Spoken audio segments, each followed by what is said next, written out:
Here we go. Every kid dreams of this opportunity. Lord from 45 to win the game. He's got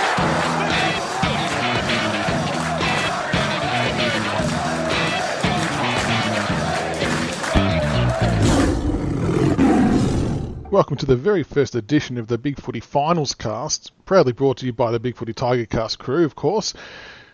Bit of a different one for us today, lads. I'm joined by CB17 and Tiger71. How are you, fellas? Good. Good afternoon. How are we all? Going well. This is your idea, CB. I'm not going to take credit for it. You put forward the concept of doing a generic, broader finals series type podcast. Something we've not really ventured into before. It's always been Richmond-centric, so steering away from that's going to be interesting. But I think it's a good thing to try and do, to try and gauge a bit more interest, generate some hype around the finals games. Yeah, and look, I'd just like to say hello to the main board on BigFooty. This is actually something where I can't get banned out of my own ideas. So good luck, mods. I can mute your mic, though. Don't forget that. Yeah, well, look, you're lucky that's all you want to. You're lucky that's your only problem with the main board, mate. With me, with the main board, I got banned from it, and I didn't do anything. That's Tiggs has just gone full Kaiser straight off the bat there. That's it. That's the spirit of the show, isn't it? That's the spirit. I may remove that part because I don't want to get myself in trouble. Mate, put it all on me. I'm used to it. Chief, if you're listening, mate, I love you, mate. You keep on doing the God's work, mate. Keep it going, son. All right, so the premise of the show, we're going to take a look at all the upcoming finals games and do a bit of a review of them all and just give our thoughts on the games in a serious manner, but also in a light-hearted fashion as well, because you've got to have a laugh along the way, given most of us are all locked up in COVID bloody restrictions, so it's good to have a laugh. But before we get into the finals games, CB, we did want to take a look at all the teams who didn't make finals this year and just do a bit of a quick assessment on those teams and just give them a bit of feedback on their performance for 2020. Is that fair to say? Yes, and we'll be grading them from A to E. A being fantastic, E being not so good. Well, I would have thought, given they didn't make finals, none of them should be above a B, really. Can I say something? The average age of the three of us, right, would be what? Michaels, you're the youngest one, but we're all in our, like, say, 30s plus. Yeah, that's generous. I'm in my 30s. Yeah, like I know. CB put out this, let's put the dick out tweet about him doing, fucking gym and all this sort of shit. But he's on his 50s and diabetes. Look, I'm proud to say I'm 48. I've got a body of a 22-year-old. So, I'm pretty confident with myself. But, mate, can we just go A, B, C, D, F? These E's and N's and A's. I see these reports now from my kids, and I fucking don't understand them, to be honest. I just whack if I don't see an A. So, let's just make it simple for the listeners, please. Now, for any new listeners, I'm going to put this out there right now. We do swear. So this isn't a PG-rated kind of potty. This does have language. We are very open, honest, and, we put it out there. Passionate. And passionate. Look, bottom line, it's if you take your kids to the footy ground at an MCG in a final, they're not going to hear anything what they're not going to hear from us here now. We don't use the C word. We don't use really bad stuff. What, Carlton? Yeah, Carlton. But yeah, Malcolm, I actually got his synopsis about Carlton too for this show. So, he was really, really freaking happy to get here. But yeah, we might drop the odd F-bomb, balls might be mentioned, so just roll with it. Fellas. It's a bit of fun. That's it. It's at the footy. That's it, All right, and with that being said, CB, I'm first, with Melbourne 9, if I could read my own notes, that'd be handy. So Melbourne finishing 9th. Now, this is the team that sent out a finals flyer not long ago, advertising they were going to make it. They've had the best midfield for ages, apparently.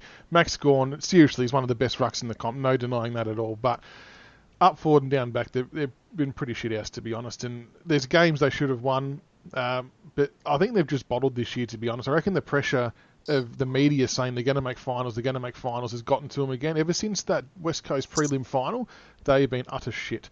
So finishing 9th, I'll give them a C. I know that they had some players out and whatnot throughout the year, and they're going to have a few players leave by the sounds of it. But when you've got someone like Maxi Gawn and you've got some decent midfielders in there, you've got to do better, Melbourne. Their coach is a spud. I'm glad you used the word S for Sheemans because it sounds it's the club. S for spud, S for soft. They're chihuahuas, basically, of the league. What a chihuahua is a little dog that barks a lot. But as soon as the aggression comes, they go to water, and that's Melbourne. Look, their coach is a fucking idiot. Sorry, Goodwin, you might have been a good Lions coach, but you're not a senior coach. You can't coach. You have no plan B. That's your weakness of your side. And they have a great midfield, great ruck. They should be more than competitive, but the problem that they've got is a game plan that is based around skill, and they've got fucking hack kicks. They've got like a bunch of, now, no disrespect, but I'm just, Lionel Proctor's running around, right? A lot of running around, but spraying it all over the place. So, yeah, pieces of shit, Melbourne. That's, bad year, F for me. now, I just want to put this out there. I'll give Melbourne some credit because when you listen to a Goodwin presser, he has cured anyone who can't sleep. That's right. So I'll give him credit for that. Yeah. All right, so next up, finishing 10th was GWS, CB. Oh, Yep, yes. GWS. So, Leon Cameron, congratulations. You crashed the Ferrari. I mean, seriously, Joe Biden could coach this team to finals. You blew it. Give yourself a dick punch. D. Yes. Their big sound from the north is a fart. That's what it is. They fart this year.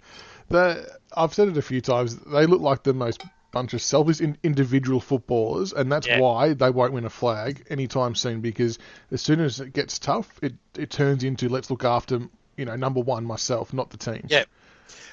They need to do a sacrificial lamb. They need to get a group of guys together, and if they're not going to play with each other, don't care what their name is, trade them. That's what they need to do. If they're not 100% back in the coaching group, not just Leon, but the coaching group, get rid of them. That's how it should be, and start again. So they'll keep a core of committed, high-grade talent and then build around that. That's what they need to do. But they won't. No, they definitely won't. Finishing 11th was Carlton. Tigercast. Carlton. Fucking, mate, it's bad that we've only got a couple of minutes to talk about Carlton, the beauty that is Carlton. First of all, it's obviously an F.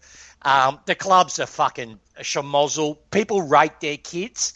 The thing is they don't develop those kids. So they show glimpses because of their natural talent will come through despite their coach. Now, let's talk about their coach, Tiggy, right? Tiggy is like Geishan was. It's all an illusion, what they're seeing. When he will continue making the same mistake over and over again. That's why for the past 2 years, they either will get jumped in, they won't get into the game. When the game is lost, that's when they'll start to kick on, because that's what Carlton does. Carlton are throwing, like Williams, what is it, $1 million, 900,000 to Williams? Crazy shit. What that happens when you do that, you've got Cripps. You've got Murphy. God, he's a soft fuck. I can't believe he ever was captain of a football club, but I'm digressing. You've got their core players that, have stuck it out, you know what I mean, that have gone through the mires of shit for minimal pay, and now you've got this guy coming in on, probably twice on what they're earning. What does that say to the rest of the playing group? And they go after the GWS rejects. So with GWS's cultural problems that they have, which has been on display fully for everyone to see, they're just importing them into the club. So it's a rabble of a club. Malcolm basically is laughing. He's freezing, he's cold, he's just got out of hospital. He's missing his 2 legs. He can't even fucking afford a wheelchair. But what he said to me as he drags himself along in his 2 arms, I've given him I gave him a rug to wrap around his belly so he doesn't get gravel rash. He's happy with that. It's a tiger rug. And, he's stoked. But he looked at me as he's dragging himself through the shit and piss that people leave in the city. And he goes, Michael, I'm smiling because I'm not fucking Carlton. I don't support Carlton. So God bless you, Malcolm. Carlton and F. We love you, Malcolm. Finishing 12th was the Fremantle Dockers. Their first half of the year is what let them down the most, I think. And to be fair to them, they've actually unearthed some really good plays. You've got Shearer, Sarong, who's an absolute gun, just a ball magnet, and Fife does Fife things still. He's still a freak of a player, and he would be in everyone's best 22 no matter what club you follow. But it's there, and Taberner had a good year up forward, but aside from him, there wasn't much else happening for them on the scoring front. And the games I saw of them was a little bit of park the bus mentality, which kind of pissed me off a little bit. But I like to see teams having a crack trying to win games. Don't coach to try and not lose, if that makes sense. Try and actually win. But I'll give them a C+. I think they can bounce back because they do have some good young kids there, and I've got no doubt they'll pick up a few other good ones in the off season. And shout out to Reece Conker as well. So he obviously left us to go back home, but not much success coming your way, young Reece. But better luck next time. Finishing 13th, Essendon, CB7, one of your favourite teams. Yes, now, please no interruptions while I get this synopsis out there. Fucking just tell me to shut up, mate. That's, just direct it. If it's, I'll be quiet. Go. Okay, Essendon supporters, you need to accept some realities. Firstly, lose the neckbeards and the flat peak caps. Secondly, get a VPN. If you're going to send death threats, be smarter. Thirdly, if I hear talk of Bombers and finals next season, I'm going to fair dinkum spew up. You're a decade away from anything. Off-field, you're a mess, and on-field, you've got players basically walking out. But congratulations on your 20th anniversary since you did something. B. Is that an F? Is it E equals F, doesn't it? However you want to put it. Okay, yeah. Well, what's that Twitter handle at the most? At 5,000 and something odd days since a finals win. That's going to keep growing leagues. That could hit 10,000. I think it's 6,000 now, isn't it? It's got on to 6,000. I'm not sure. I have to check it out. But yeah, we thought, to be fair to Essendon, they thought getting Carousel, Rutten and Townsend was going to sort of transform them into Richmond, and that was going to change the colour of the sash discreetly and carry on. And the media every year pump them up in pre-season. Top 4, they've got an amazing list. Stringer's going to tear people apart. Joe Danaher's back, and they all do jack shit. Yeah, pathetic football club. Finishing 14th was Gold Coast, Tiggs. Yeah, I actually give them a B, and I'll explain why. First of all, they did a fantastic covering up that the incident of Stuart Dew eating one of their players. So that was amazing. One of the young kids is no longer on the list because Dew's eating him. But on a serious note, I actually am pretty bullish about the Gold Coast. I like what I saw from them early on. I like them. Unlike Fremantle, who are coached getting up the ladder by flooding sides. Now, with Freo, I reckon Longmire's hopefully can coach. It's out for me because he's only shown his flooding game plan, but he seems to have the methodology of he's starting to incorporate a layer of attack. So I'm still out of it. So I'm not going to write him off yet. But Dew's been brave. Maybe it's because he knows he hasn't got long to live because he's obviously going to have a heart attack because of his weight. But he's coaching bravely. He's setting up his team regardless of the opposition to play to win, which is, I would have to say, I saw a bit of it last year, but this is the first time he's done it the whole season, so I applaud them for that. They've obviously got a lot of good quality young talent. My worry with them is their development looks to me is to be shit. My other worry is they seem to have fallen down the trap that Richmond did in our darker years where we get a kid that has a lot of talent and we throw everything at them. So what I mean by that, like Roll, he's going to be Roll, whatever his name is. Rao. He's going to be an absolute, Rao. He's going to be a gun, right? But seeing him on the coaching bench, he hasn't earned his stripes at the club, really didn't sit well with me. It's like, yes, you've got talent. Yes, you're going to be an elite player, but you've got to have some humility. You've got to be able to earn your stripes with the playing group. And, that worried me. That was something Richmond would have done in our dark ages, right? That we did do. You know what I mean? We get I remember when we get a couple of young kids, Delidio. He was like the Messiah, and then you might let him get away with things that you shouldn't. So, but yeah, coaching-wise, I give them a B. Playing group, they're starting to build something really, really special. They've got Rankin, the little showboat. He can play. He can play. I'd just take him out the back, put him in the locker room, and slap the shit out of him when he does stupid stuff. Do it early.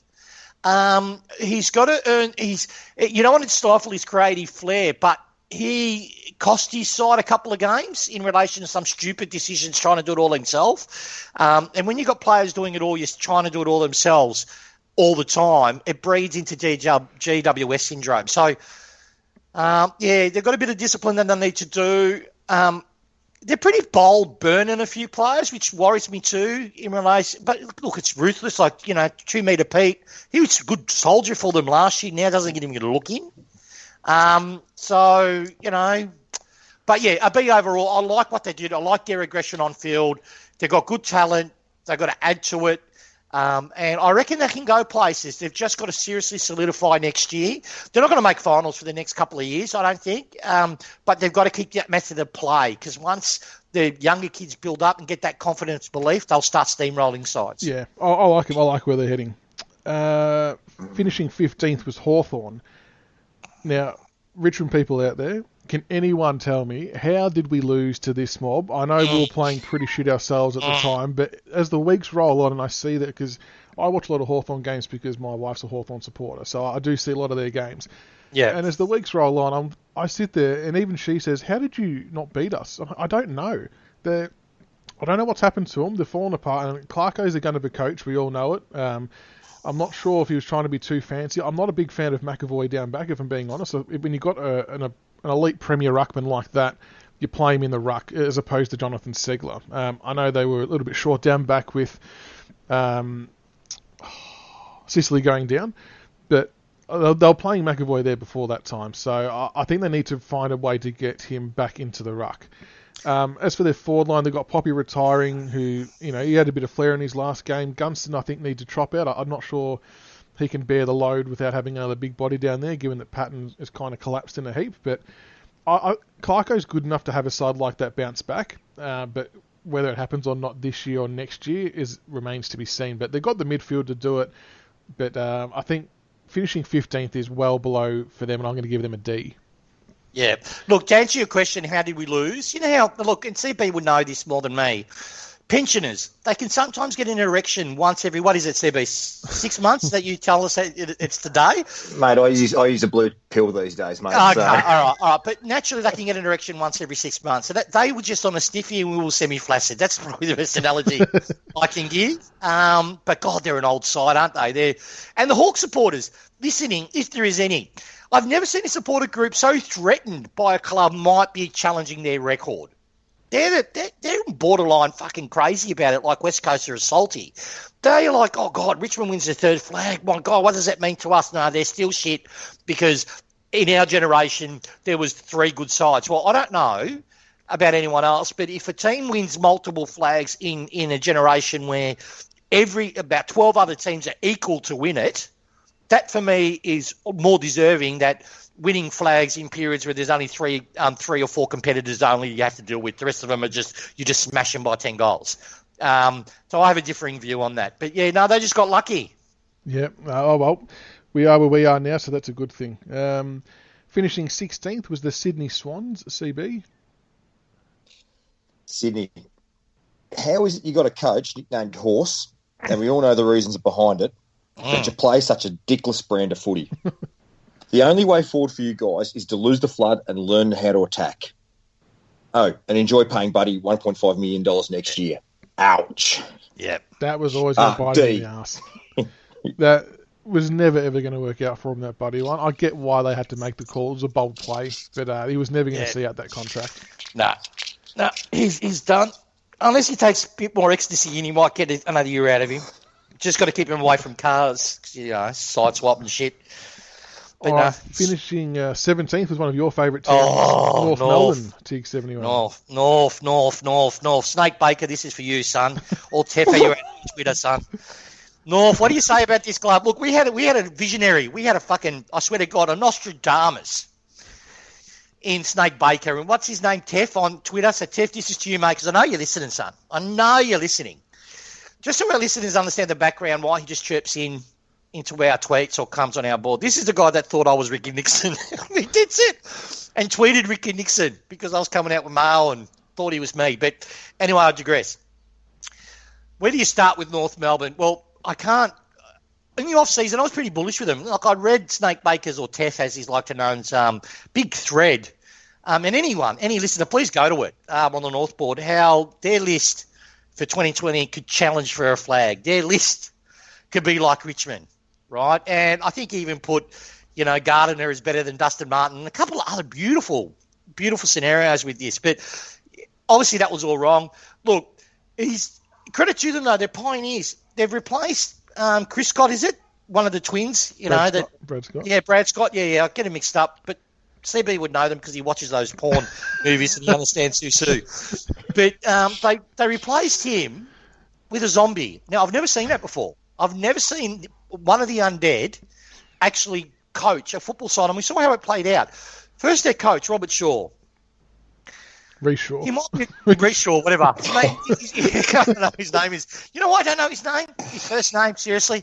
He's got no personality. The man is devoid of any spark. My wife's a paramedic. When she watches his press conferences, she gets the paddles out, right? So that's how bad it is.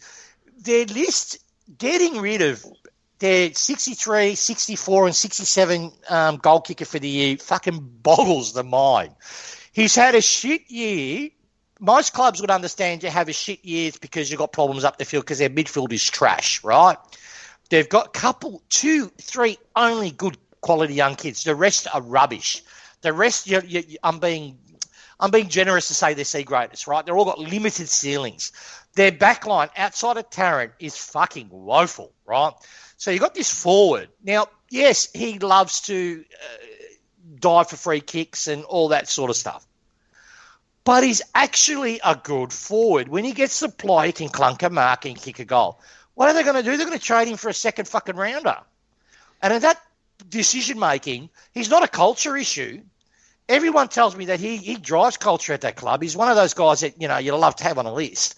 And they're throwing him away. This club is fucked. They had Chris Scott, was it? Yeah? Brad Scott. Brad Scott basically say, before he got the arse, that we need to rebuild. So they got him the arse because they said, no, we don't need to do this. Then they get the zombie. And now they realise they have to rebuild. So they should have really kept Brad Scott and done what he said. At least he got him into finals.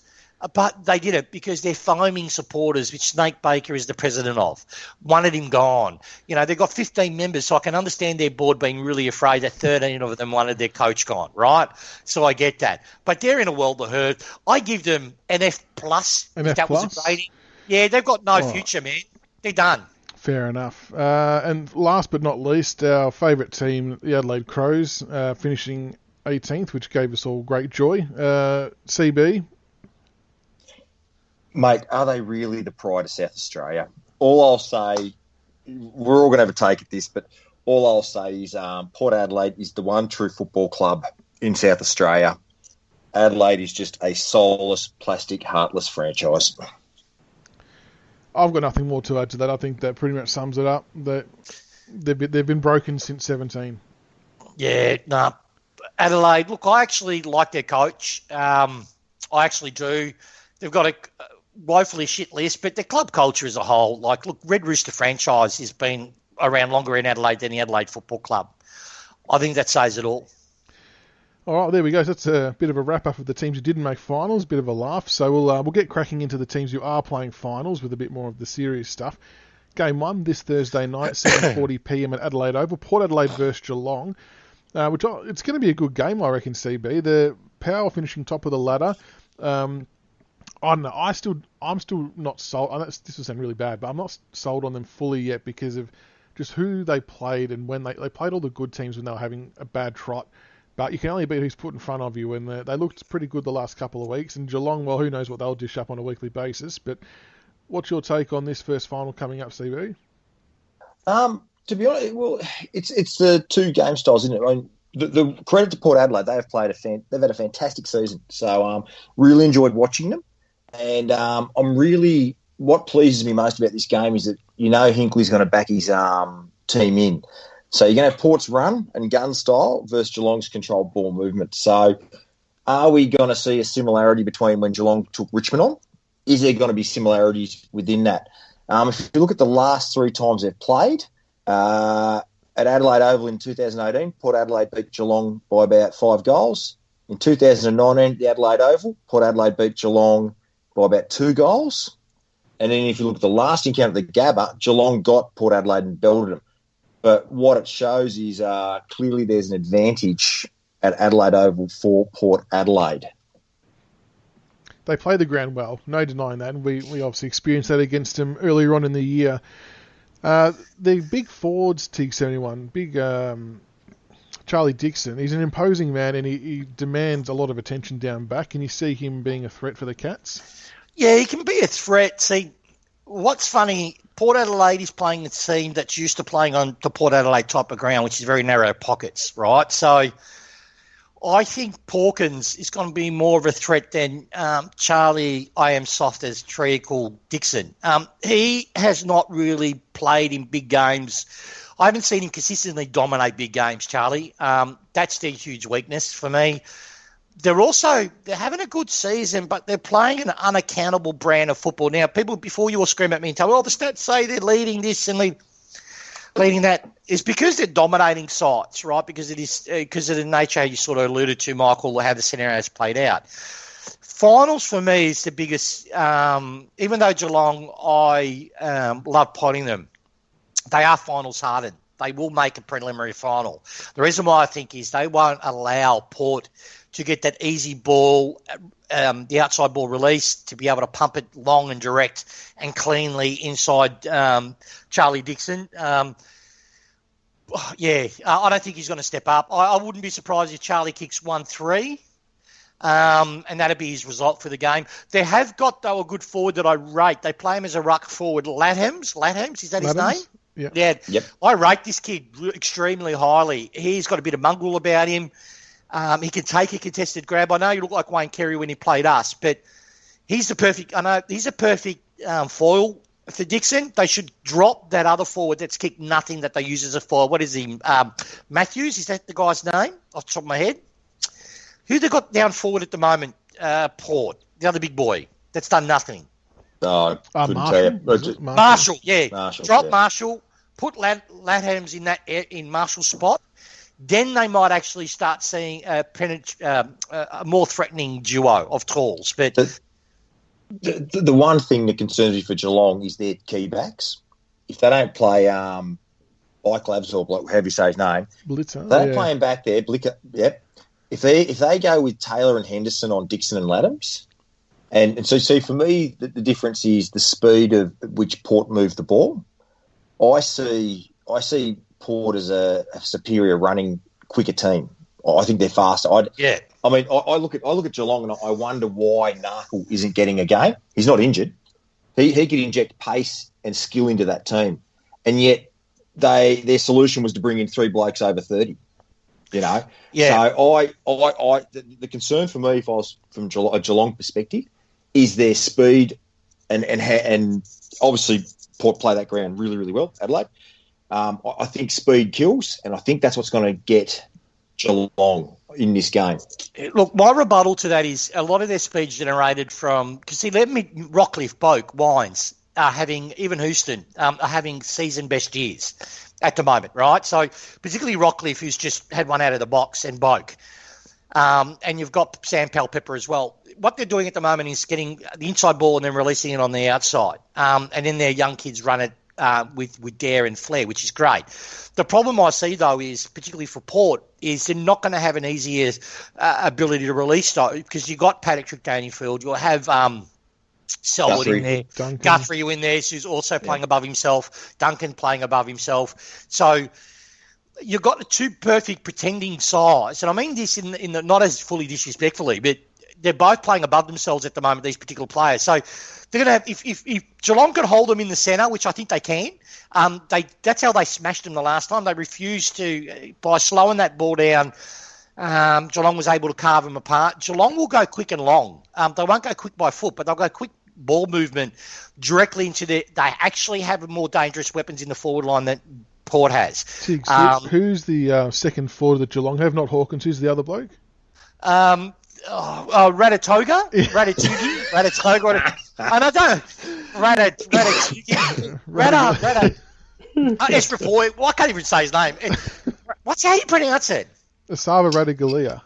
Ratagalia, yeah. But I had to set you up a second time to get that in. I know, and I'll just let you walk me into it. But look, you've got Rowan playing his best years ever played.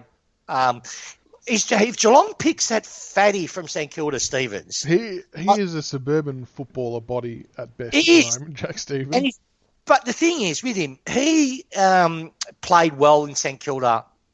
I don't think his desires for football. He's been shit every time they put him in. He hasn't been the Stevens of old. So I'll just retire him if they're brave enough. But look, simply for me, Geelong scores more.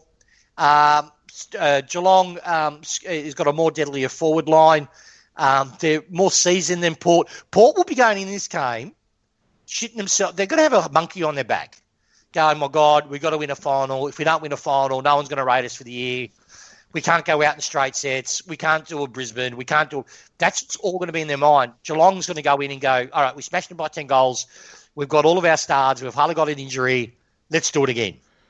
All right. And with that, what's our final tip for this one, CB? Tip for this game? I'm going for Port Power, and I'm going to say 4 goals. Tiggs? Me hearty.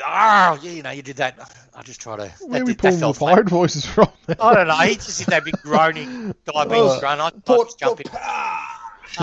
But look, I reckon Power will get done. I reckon it's going to be around about 3 goals, 4 goals. Yeah, I reckon Cats by 11 points. I think that when the going gets tough, they'll be thereabouts and they'll make it happen. The interesting thing I want to keep an eye out for is Patrick Dangerfield. He went missing in the prelim final in the second half against us when they needed someone to stand up. So if Port get on top for most of the game, it's going to be interesting to see if he can find a way to bring his team back into it, because he doesn't have a track record of being able to do so. So we'll all keep an eye on that one. That's a great point. He needs to do that. I don't see it. I can't recall a finals game where he's torn it apart. Considering he's All-Australian captain, he's rated equal to Dustin Martin, which is a fucking laugh. What finals game has what's his name? Dangerfield excelled in the whole game, not flashes of 5 minutes, because the kid does that. For the whole game, stamped it like a Dustin Martin does. I can't recall one. I think we get to see one, so he's got to add that to his resume, I think, to become a more complete. He's a good player, no doubt, but if you don't step up when the heat's on, when it actually matters, then what does it all matter? Put it this way, Joel Selwood has done it in finals. That's right. Yeah. Dangerfield hasn't. All right, game 2 on Friday night at the Gabba, 7:50 p.m. It's almost a Richmond home game now. Brisbane versus Richmond. We obviously met these guys in the last qualifying final and got the job done there. We just seem to have a bit of kryptonite over them, just given our extensive record up in Queensland at the Gabba in particular, CB. Well, I know we did a podcast on this one earlier, but how do you see this one panning out for us? Well, both styles of the teams of both teams go for a run and gun time fast ball movement, don't they? And if you look at the last three games, clearly Richmond's beaten them on those 3 occasions at the MCG, Gabba, and a Metricon. The interesting point was, and we spoke about it in the last podcast, was Mitch Robinson's call about if the Tigers go after Lachie Neale. And if you look at the last 3 games, so in 2019 in August, Lachie Neale racked up 51 touches. If you look at the qualifying final last year, Lachie Neale racked up 37. And then if you look at the round 10 game this year, Lachie Neale racked up 26. In what world in Mitch Robinson's head do Richmond put a tagger on Lachie Neale by those numbers? We don't. So clearly this will be a bit like us, like Hinkley, I guess, with Port. We'll be backing our style of gaming, and I'm sure that Fagan will do the same. But let's face it, the reality is Dustin Martin, he's going to be the big factor in this game. If you look at the numbers across the board, both teams are eerily similar on a lot of statistics. So I think it'll be a bit tighter than we think, but I still think the Tigers will get up. Yeah, what do you boys? The interesting stats with our 2 teams is when you look at the AFL sort of top-ranking sides, Brisbane actually shade us in a lot of categories. We're kind of second or third or maybe fourth in a few categories, and they're often first and second. So if you're looking purely at statistics, they generally have us covered, but for whatever reason, our game plan just tends to expose them.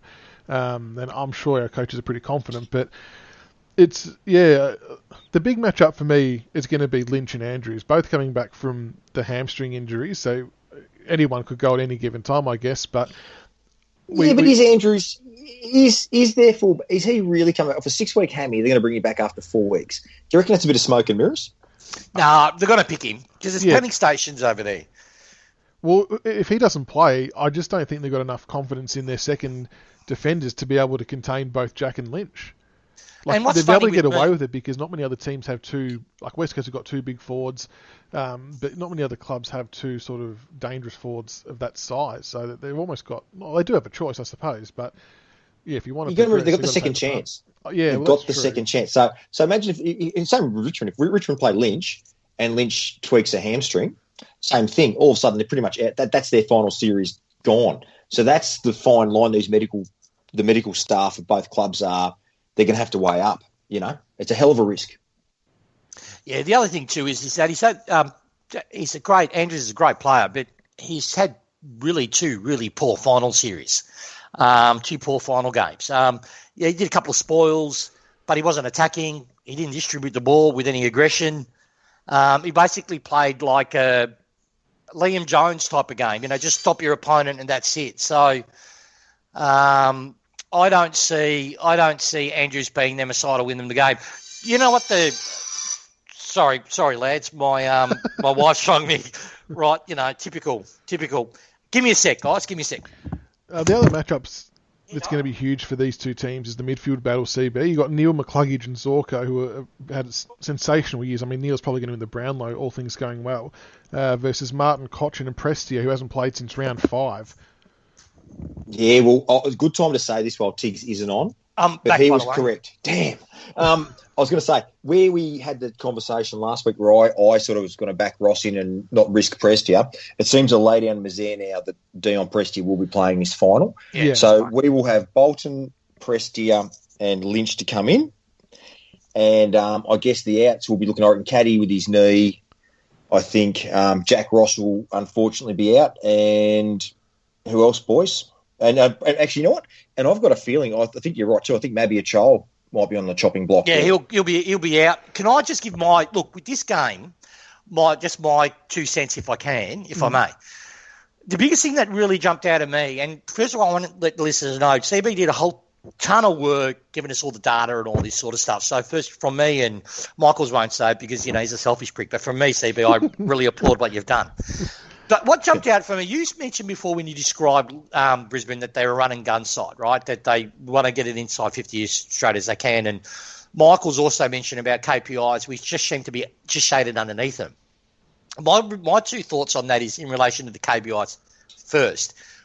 We're only just, a rung down from them in relation. They might be 2, we might be 3. But we've done it with no midfield, right? That's the biggest thing that stands out for me. All year, we haven't had our full complement midfield in since round 5. They've basically been nearly close to injury-free. And even though we've been dramatically weakened against our top 4 challengers around us, we're right up there. So that would scare and I know scares every single opposition side, is that Richmond's been playing games with 2 hands behind their back, but they're still winning and they're not far behind us. And the biggest stat, which is what I believe is our change of game plan, that pairs out is our uncontested possessions. Not only do we we concede the contested possession, but by Brisbane it's not much a difference. They're 118, we're 113, and that's with no midfield in for most of the year. But our uncontested possessions, we dominate. We're 174.5 compared to Brisbane's 159.7. What that tells me is we spread better than any side ever. Right, that's our work rate on the spread is and that's how we got them last year. People talk about their inaccuracy when they play us, particularly the last 3 games. And yes, we pressure them in the pocket. And yes, when they're kicking a ball or snap on the pocket, they've got 2 players off them, and that's why they're scoring points. But the other reason too is we run them off their little legs. They're exhausted by the time they go for shot for goal. It's because they can't keep up with our pace on the spread. That's how we break them open. And I reckon it's going to stay the same way. What I like about Fagan, though, he's copied our game plan in the sense they don't muck around with the ball. That's why they get that speed, inverted commas. So they're like us and not a high possession side, though they do possess the ball more than us. But I had a look at their list, obviously, from the work that you did, CB, and I could easily list weapons on our side, right? I could list Bolter as a weapon in the sense that I reckon he'll crush Hipwood or McKerney, whatever it is. Ashby will easily beat either the big tall log that they put on that. Nankervis gave Martin a bath the last final that we played against him. Now, Neil, McCluggage and Zorko's the danger one for me, but those 3 coming up against quality of Martin, Cochin, Prestia, but then for us, we bat deeper. Then you've got Shy Bolton, you've got Graham, so we've got Edwards. Now, Edwards, Shy, and those 2 in particular ripped them to pieces when we played them last time we played. And I don't see they've improved to have a weapon to stop us. And look, Gardner and Leicester for Lynch and Jack, or Andrews. Our forward line, Rioli always steps up in finals. He'll kick 2 or 3. That's my prediction.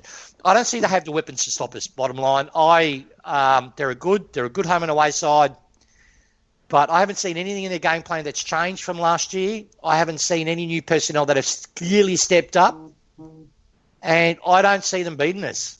All right, and with that, we'll get some tips and margins, CB.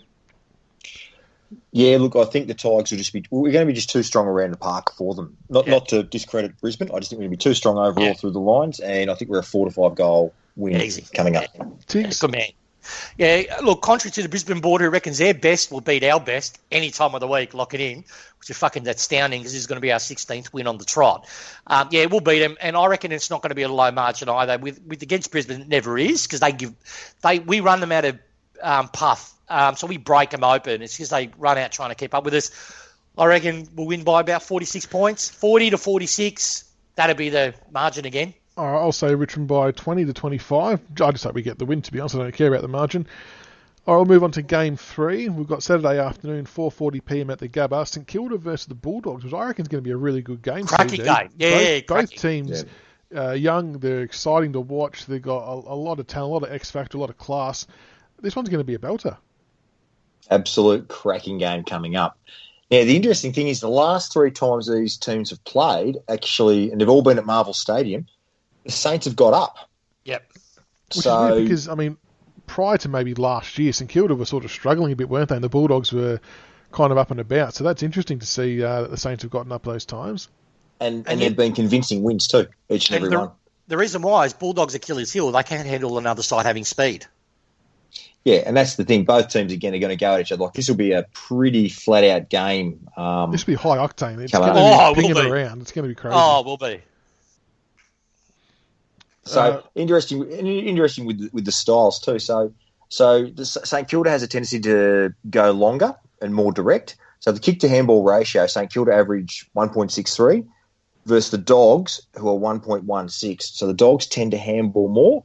So it'll be interesting to see, like, the Saints are going to want to bang it into their big 2 talls, being Membry and King, King's been a fantastic young player this year. He's going to be a star. If he's not, the Dog supporters who are listening, if they are listening, they're going to be the ones. I've got Keith and Gardner as the 2 defenders to try and stop him. Keith's been good. He's had a good year, but is Gardner the man, or is the Easton Wood? He's done a hammy, hadn't he? He's actually injured. He's out. So that's a big out for them. He's when they've got to contain. Yeah, when they've got to contain 2 big blokes, which is a bit of a concern. And the other area I see the Saints really getting on top of is in the rucks. Tim English can play some very, very good football, but he's going up against Ryder and Marshall. And Marshall at the moment is in pretty red-hot form, and Ryder's going okay himself. So I just think the feed to the Saints on ballers and around the ground is going to have a bit more impact in their favour. The other thing St Kilda could do as well, they've got Josh Battle, who's a bit of a swingman, can play forward or back, and if he goes down forward, it's going to stretch the Dogs' defence even more. So I wouldn't be shocked to see him spend a bit more time down in the front half.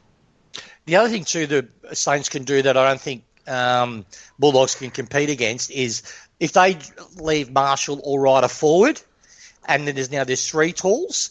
They don't have the defensive makeup to cover the three of the talls. So that's going to be a huge worry for them. The other big thing, too, is with St Kilda, which I like about them, is they've sort of taken a bit of what we've done and moulded it to their own type of style. So they don't handball as much as we do forward, but they do kick long forward, like CB mentioned. But seriously, the Western Bulldogs, they've done well to get where they've gotten to, but I think their finals will end now. They don't like sides that actually can run at them. Caleb's having a fantastic year. He will cut sides. He will get them clean ball, but their midfield bat's pretty deep though. The Bulldogs, McRae, Bontempelli, Smith. Yeah, but they're all. But my point is they're all similar types. What I mean by that is they're all runners, midfielders, AKA / forwards. There's nothing other than Bont. There's nothing completely different with them. that they can throw at the opposition. But with St Kilda, if their two forwards aren't doing it, throw a third forward in there. All right, if that's not working, let's load up with the smalls. You got your Butlers, you got your Billings, that's stuff that they can actually do during the game. Bulldogs, because of injury and the nature of how they've structured their list, they haven't really got a plan B. They're like other sides. They get like Brisbane, perfect. They're trying to cement their 22 with a certain way of playing, but they've gone all in on it, so they don't have a plan B or plan C. Unlike good sides, like a Richmond, that can change styles mid-game, and that's why I'm really bullish about Saints. And I love Ratton, what he's done. He's given them a plan B during games. Hasn't gone off as well as he would like, but it's there. I can see it. And that's why I reckon they're going to win. The other worry for the Bulldogs is the fitness of Norton, who I think's one of the best marks in the comp. He tore us to shreds last year when he played, but he copped that high knock to the head. So I think I read somewhere though on social media that he has been declared fit to play. And then obviously Bruce, I think you said CB, his partner's expecting a baby, so I'm not sure if he's going to play, but they need one of their minimum to be firing to be any chance, because Wallace has been their second best forward, really. He's been pretty dangerous down there, to be fair. He's had a phenomenal year, Wallace, in the forward line. He's played unbelievable. But, yeah, look, the Dogs have got problems at both ends of the ground, and I think that's why, and I think it's going to cost them. Because like I said, we don't know the fitness of Norton. We don't know the situation of Bruce's personal situation. And like I said, with Easton Wood down at the other end, it poses some serious problems for the Dogs to overcome. Yeah, I reckon they might break even in the middle, but at the bookends is where it's going to fall apart for them. So the tip for this one, CB? I think the Saints are going to go marching in, and I'll give them 3 to 4 goals. Tiggs? Yeah, I think it's going to be a large blowout. Preliminary finals tend to be large blowouts because if they're behind, they've got to still coach offensively to try to win it. Percentage doesn't matter. So I reckon if St Kilda maintains its pressure, which the Dogs don't like, across the whole ground, they should win by 50 points. If they don't do that, the Bulldogs are a shot, but it could be a close one. But I really got a feeling is once the Bulldogs players realise that they're not going to be able to win this game, they're going to open up, they're going to try to win it, and then St Kilda will feast on them if they kick straight. So, 53 points will be my margin. If the Bulldogs can bring the pressure they brought against Geelong for that first half not long ago, they're going to be a good chance to win major this. Chance. But major chance. They're going to need to hit the scoreboard early and convert quickly to sort of get the runs on the board. But I just think over the course of 4 quarters, with the question marks over their 2 forwards and obviously no Easton Wood, I reckon the Saints might get them by about 20 to 25. But I'm really looking forward to watching that game. Yeah, agree. And the last one is Game 4 at Optus Stadium, or Hell, as CB put in our notes, on Saturday night at 8:10pm. West Coast Eagles versus Collingwood, which would be another good game, I think. I mean, Collingwood have gotten a few players back towards the back half of the year, so they're sort of starting to get their normal team back on the park gradually. West Coast have had their injury issues. They've got a few players out for the rest of the year, but over there, they're still a bloody quality side to try and beat. If you look at the last 4 results, let's go back to the last 4 games. So the furthest game that I could find was the grand final back on the 29th of September. It wasn't that great game. West Coast defeated Collingwood by 79 to 74, and apparently Dom Sheed's never buying another beer again in his life. And then the rematch in 2019, so the Pies get hold of West Coast 98 to 76. But since then, the next 2 games in 2019 2020 have both been played at Optus, and West Coast got up by 1 point. And then in 2020, they got up in a very convincing fashion by about 4,000 points, and Josh Kennedy kicked 7 snags. See, the thing for me, I'm torn. I'm literally torn in this game. See, what would be great for football if they both lose, right? But that's impossible, right? Because I can't lose in this game, right? Hearing the Collingwood cry and the hate for Buckley return at full vigour, or just reading the salty Eagle supporters saying how they were victimised and that's how they lost the game, right? I tell you what, the umpires must be shitting themselves. Where do they go? What a dilemma. But what worries me, right? What worries me about this game is when I look at the list, I look at the A graders, right? And I go, okay, they've got Nick Naitanui, but it can sort of balance out with Grundy if he plays to his peak, right? Which finals can sometimes do. So they've got a weapon that will balance one out if both players play equal to themselves, right? Though I rate Nat a little bit higher than Grundy. I reckon Grundy can get him around the ground in saying that. But then you've got your Gaff, you've got your Kellys, Duggan and Sheed and Shepherd, right? And then you've got Treloar, side bottom. He's actually not playing, or is he playing? No, I don't think he's out. He's out, all right. So you've got Adams and you've got Pendlebury. Now, I love Pendlebury. He's the only Collingwood player that I actually fucking admire and respect, right? I would put his class and calmness and the ability to set up his teammates with the grunt of Adams beside it and hamstring as well, Treloar. Those three, for me, equal the four, Kelly, Duggan, Sheed and Shepherd, right? That's just my call. What's going to hurt the Pies, though, is Howell. What's going to hurt the Pies is having Elliott playing a position that is not what he wasn't recruited for, is midfield. I thought he's been going okay. Yeah, home and away. In finals is a completely different beast. And Elliott, for me, he's like a glass footballer. If he gets smashed, I can see him breaking. And what they don't want is an injury during a game. And that's my real major concern with the Pies. They've got Mason Cox. I'd be playing him in the goal square just as a weapon. Mason, just stand there. My check I rate, he's a good, honest footballer. Yeah, he's a really awkward matchup size too. If they don't have McGovern, do they have McGovern? Is that 100% a lock he's playing? I think, yeah. So I think McGovern's back. So the Eagles will have all their bookends. So they will have McGovern and Hearn in the key defensive posts, and they're going to have to take on Cox to go in my check. Yeah, well, see, Hearn, for me, he's at Father Time's got him, right? Father Time has basically got him. To screw McGovern, keep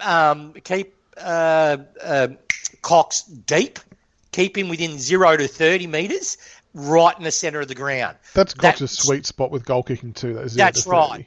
And because what's going to happen with McGovern then is he's too tall to do that sweeping jump, right?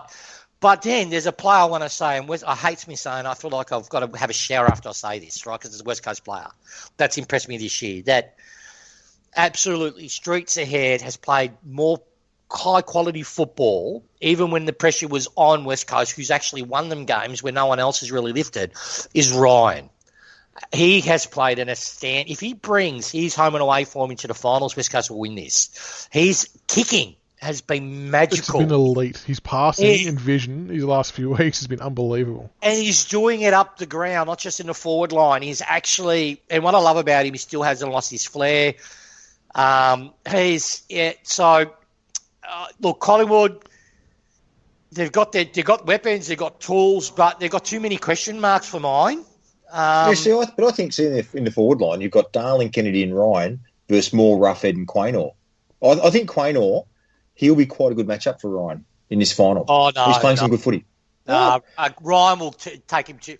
Look, Quaynor's a good young kid, but if you notice his games, he's a straight line runner, right? That's what he is. He's a straight line runner. He's what Short was before he transformed himself now to actually start to use the lines. He used to get the ball, intercept, play forward of his man, which Quaynor always does. Plays forward of his man all the time. Takes that ball and then runs it, which is great for a young kid. I'm not knocking him by saying that. But he will get torn to bits with Ryan, because what Ryan will do is run him up the ground. It means Quaynor's going to have to try to take the game on, not just play in front of his man. That's what he's been doing. Yeah, his last month's he's had an exceptional month of form, Quaynor. Yeah, but he hasn't played behind his man. What I'm probably not describing it. But All Ryan does is jump at the ball and not catch it. No, he doesn't. Watch his games. His players, mate. You're watching much of Brad's. If the game was called jump and not catch, Ryan would jump and not catch. Mate, his ability as a link-up player, Ryan. That's what's really impressed me. They're using him as a creative link-up player. You know how they used to have Jeddah play in their back line to do the same thing? They're starting to use Ryan up the ground doing it. So Ryan's leading really, really high up. So he's playing basically nearly wing side of the ground, and then he's making shit happen. He is just, you've got to watch a few West Coast games. Watch the last three of them. And Quaynor is not the right. What I would put on Ryan... Dude, why do I need to watch a West Coast game when I can just follow a match day thread on the main board? Mate, watch Kaiser explain how the umpiring is going to me. What I would do, if I was Collingwood, what I would do is put my check on in Ryan. Ryan will get him probably on endurance. But Myercheck has got a height, he's got the body on him. And what I'd be saying if I was Buckley to Myercheck, if you get the opportunity to tackle the guy, tackle him as hard as you can without trying to infringe. That's an interesting matchup given that Myercheck doesn't really have that defensive style. Yeah, but he's offensive, yeah. So he's got the reach on him as well. So he's got the so that's what I would do. Actually, have I got the right player? Myercheck's the one that looks like he's stolen a few cars in the back line. That's Maynard. Maynard, sorry, not Myercheck. Yeah. They confuse me. They all look vanilla. Maynard. I'd put Maynard on Ryan and follow him wherever he goes and try to be an offensive weapon. Yeah, that's not a bad matchup. I don't like Maynard, but that's not a bad matchup. That's a tall forward. You'd get done. He'll blow up. But yeah, that's what I'd do. I'd put Maynard. And the other play we haven't mentioned yet is De Goey. And to be fair, his last couple of weeks have been shit. He hasn't really impacted the game whatsoever. And I think the Pies need him to lift dramatically in the finals to be any chance of winning this game. Having said that, though, he is the kind of player who can do that. He can flick the switch and turn a game on its head pretty quickly, as we've all seen for ourselves. They need to play him in the guts, period. They need to play him in. They've got to say to him, right, De Goey, yes, you bleached your hair blonde and you play like a person with blonde hair, but you have to, that's no slight to people with blonde hair that are listening. But yeah, he has to play midfield. They need him to be creative. When he goes in the guts in those spurts, he's really good. He's Dustin Martin-like. No, he's not. Oh, no, in the midfield he is. No, he's not. He's not. Stop now. No, sorry. Mate, him and Petrarca are not fit to tie Dustin Martin's boots. You're misunderstanding me, all right? You're misunderstanding me. He's not a midfielder. I agree with you. He's a forward. No, you agree with me. I agree with you, right? That both of those players. But what I'm saying with De Goey in the midfield, he does similar to what Martin does for us. He creates, right? And he's got a good footy IQ that Martin has. It's completely underrated in Martin's game. He's just not a grunt that Treloar, and even though Treloar's a good quality player and Adams are, he has the X factor about him, and they need it, right? They need it in the centre because they're slow. I think they need it forward of the ball. Well, got Dacos down forward, who's been doing all right. They've still got some class down there. They have, and with Mason Cox playing deep, if you play Mason Cox deep and you got let's say 0 to 30, you got Myercheck from 30 to 50, and then you got surrounded with Stevenson. I would put Elliott. I would put Dacos. So you got 3 or 4 quality small forwards with speed around those two big tours. You need to get the ball in there smartly, and De Goey can help that happen. So I'd be putting the guy, if you want to be compared to the likes of Martin, you need to play the guts.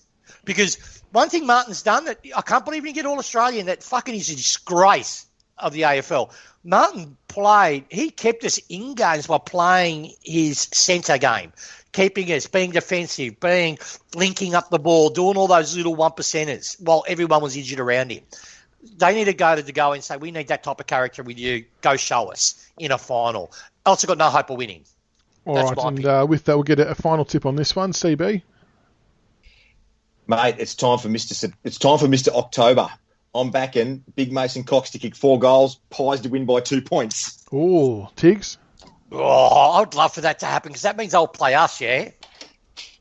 I haven't even looked that far ahead. I'm not too sure. Good chance to play us. Look, I'd hope that would happen. Look, personally, between looking at the two clubs, and I can't believe I'm going to say this, I actually think West Coast will win this, and I think they'll win this by about 36 points. Yeah, I reckon West Coast by about 28 points. All right, well, that just wraps us up for a finals cast. Thank you very much, boys. So CB and Tiger71, thank you for your time, and we'll do it all again in the next round. Fantastic. Thank you, boys. Great.